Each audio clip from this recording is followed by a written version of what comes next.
Here's something that will hook your audience right away. The restaurant was packed, the air thick with laughter and the clinking of silverware. It was just another busy evening, until Officer Daniels walked in. His uniform was crisp, his badge gleaming under the warm glow of the chandeliers. But his eyes? Cold, searching, ready to assert his authority. Across the room, Maya sat at a booth, scrolling through her phone while waiting for her food. She was dressed casually. Nothing about her stood out, except in Daniel's eyes, the color of her skin. He had made up his mind before even approaching. "Ma'am, I need to see some ID," he said, his voice carrying a sharp edge. Maya looked up, confused. "Excuse me." "We got a report of a suspicious individual matching your description," Daniels continued, his hand already hovering over his holster. The restaurant grew quiet. People exchanged glances, some pulling out their phones. A waitress nervously stepped back. The air shifted from warm and welcoming to tense and uncertain. Maya took a breath, keeping her expression calm. "I'm just here to eat," she said. "What's the problem?" Daniels wasn't interested in explanations. "Stand up," he ordered. "Now." Maya hesitated. "Officer, I think there's been a mistake." Daniels didn't care. He reached for her arm, his grip firm, yanking her up from the booth. Gasps rippled through the crowd. "You're under arrest for failure to comply," he said, pulling out his cuffs. Maya didn't resist, but she didn't look afraid either. "Are you sure you want to do this?" she asked, her voice steady. Daniels scoffed. "Oh, I'm sure." That's when she reached into her pocket, slowly, deliberately, and pulled out something that made his breath hitch. A badge. But not just any badge. Special Agent Maya Carter, FBI. Silence.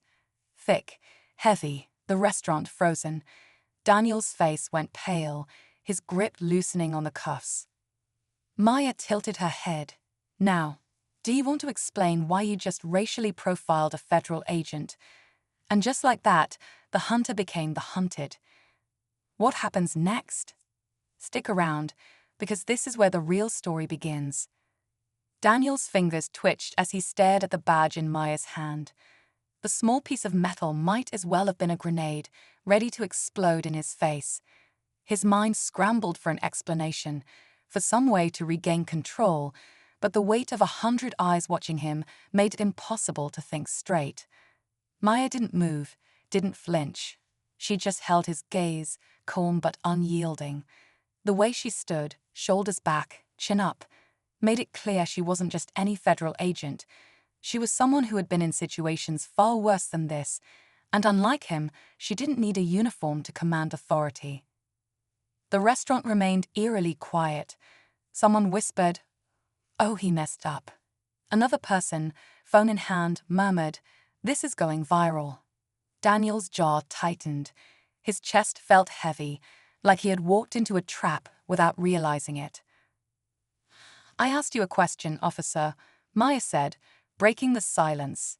Her voice was steady, but there was something underneath it, something controlled, restrained, a quiet storm waiting to be unleashed. Daniels cleared his throat, forcing his face into something resembling composure. "I was responding to a report," he said, but the words didn't carry the confidence he wanted them to. Maya raised an eyebrow. "A report of what exactly?" He hesitated. What was he supposed to say? That he had acted on instinct? That the only thing suspicious about her was the color of her skin? He could already see the headlines in his mind, the department's press release, the protests outside the precinct. This was not the kind of attention he had signed up for.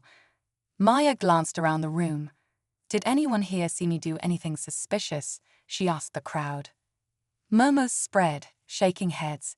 A few people snorted at the absurdity of it all. Daniels felt the ground shifting beneath him. He had spent years giving orders, years expecting people to fall in line without question. But now, under the weight of Maya's stare and the judgment of the onlookers, he felt small. Maya finally slipped her badge back into her pocket, but her stance didn't soften. "You put your hands on me," she said, voice low. "You were ready to put me in cuffs." So I'll ask you again, why? Daniels had no answer. Maya studied him for a moment longer, then exhaled. You have no idea what you just got yourself into, she said quietly. And with that, the tension in the air only grew thicker. Because if Daniels thought this was over, he was wrong. Daniels felt the weight of the moment pressing down on him, but his instincts screamed at him to regain control. He straightened his posture, squared his shoulders, and forced himself to look unaffected. I was just doing my job, he muttered, but even he didn't believe the words.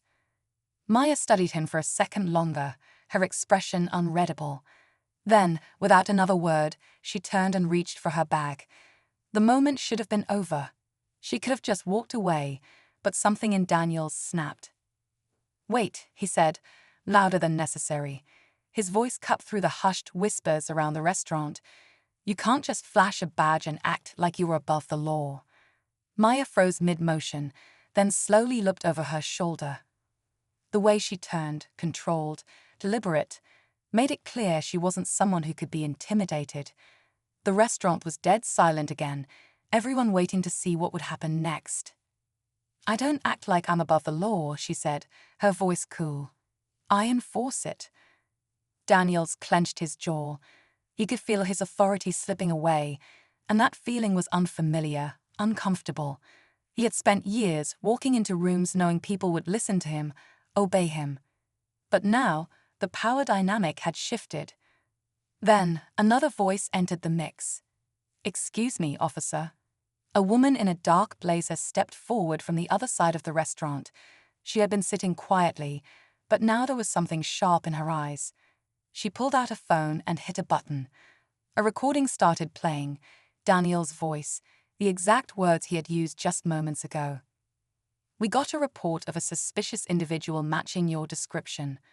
The woman tilted her head. I've been here the entire time. I didn't see anyone reporting anything to you. Who exactly gave you that report? Daniel's stomach twisted. He recognized her now. Ava Martinez, a well-known civil rights attorney. He had seen her on the news more times than he could count, usually standing in front of a courthouse tearing apart cases just like this one. Maya folded her arms and looked at him expectantly. Well, officer, who called it in? Daniels felt his pulse quicken. He knew he had no answer, no backup, and worst of all, no way out that didn't make him look worse. Maya took a step closer, lowering her voice just enough so only he could hear. You crossed a line tonight, she said, and the people in this room, they're not going to forget it. Daniels felt his throat go dry. The weight of a dozen phone cameras locked onto him, capturing every twitch in his face, every shift in his stance. This wasn't just a moment anymore. This was evidence. His usual tactics, the authority he relied on, none of it was working. He was cornered, and he knew it. Maya didn't move. She didn't need to. The tension in the air was doing the work for her. She had already won the crowd, and now Daniels was left standing there, exposed. He could feel the stares boring into him, some filled with curiosity, others with quiet anger. The restaurant wasn't just a room full of bystanders anymore, it was a jury, and he was on trial. The attorney, Ava Martinez, took another step forward.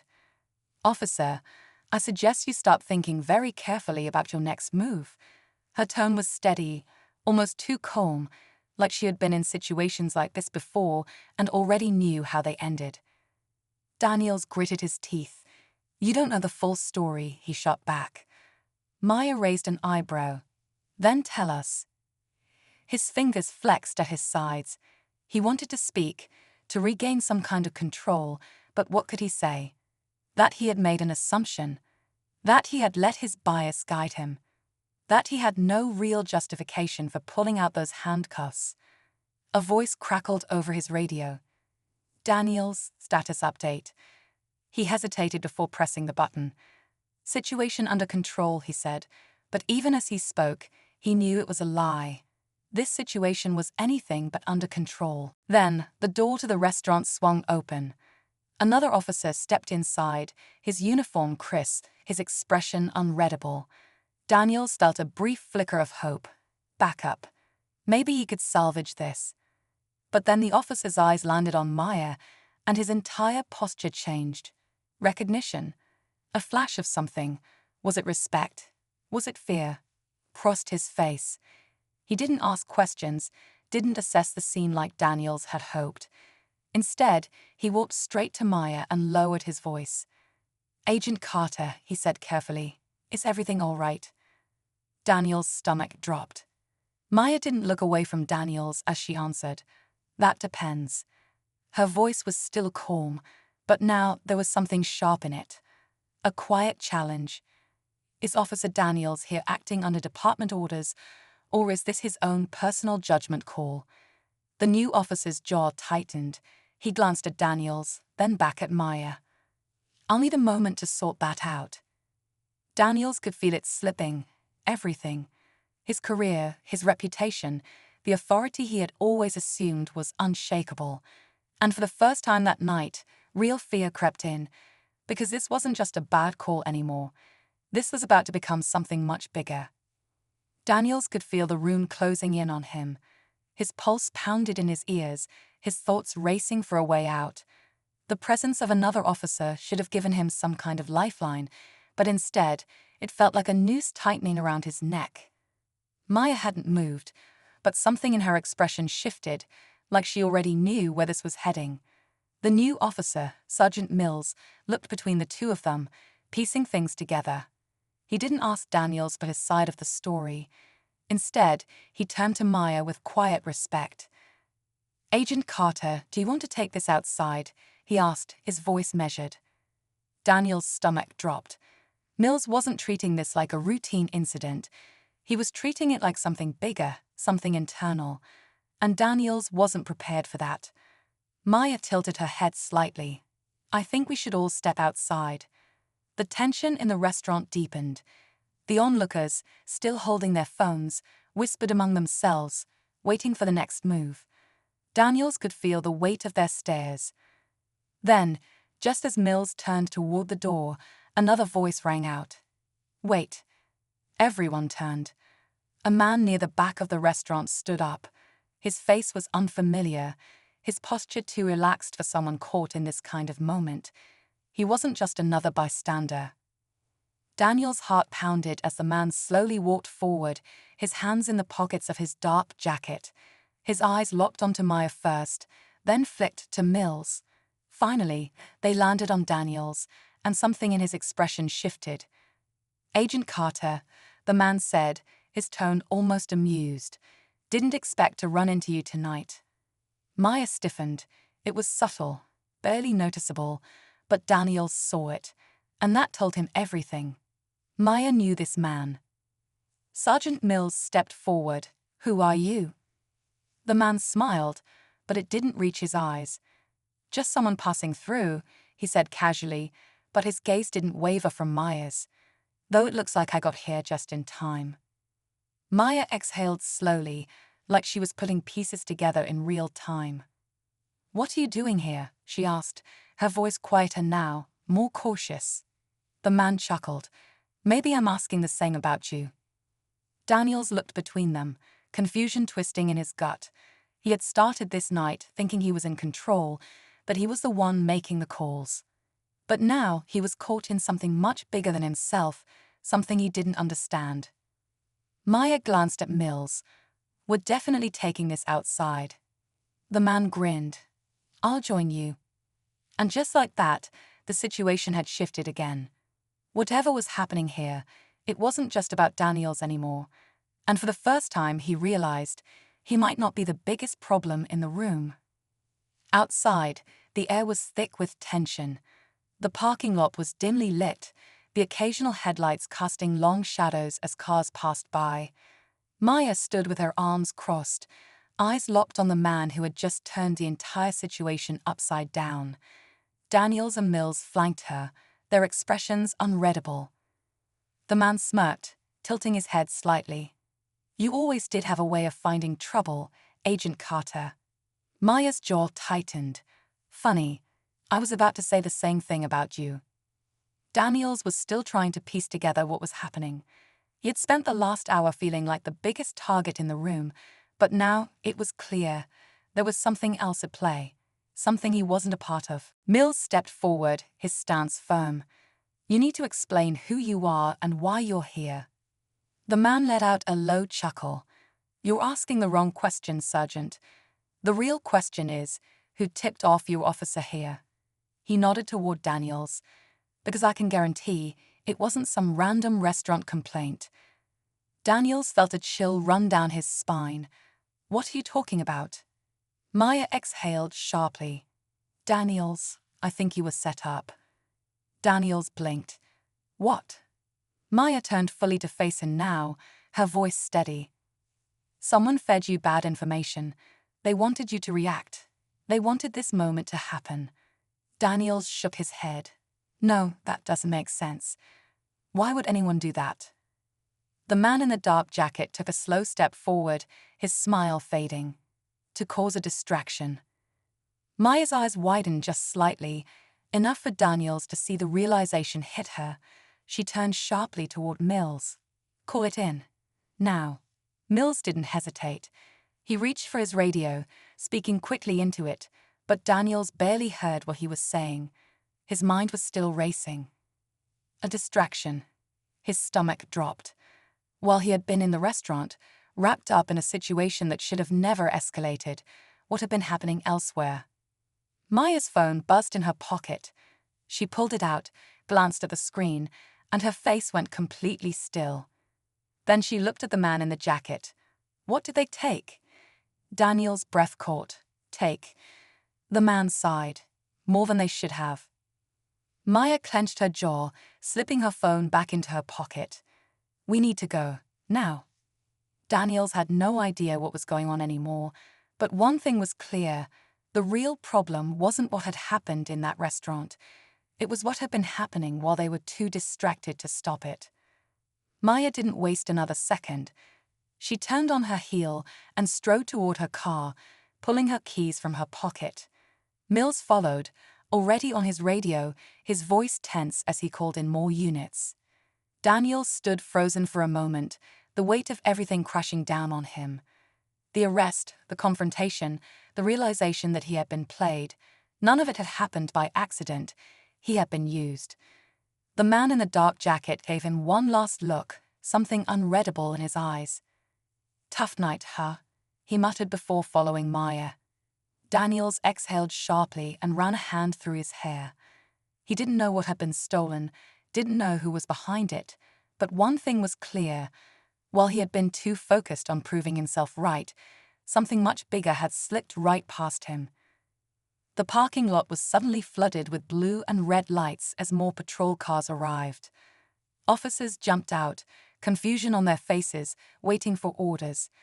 Mills barked instructions, sending them scrambling in different directions, but it was clear, whatever had happened was already done. They were too late.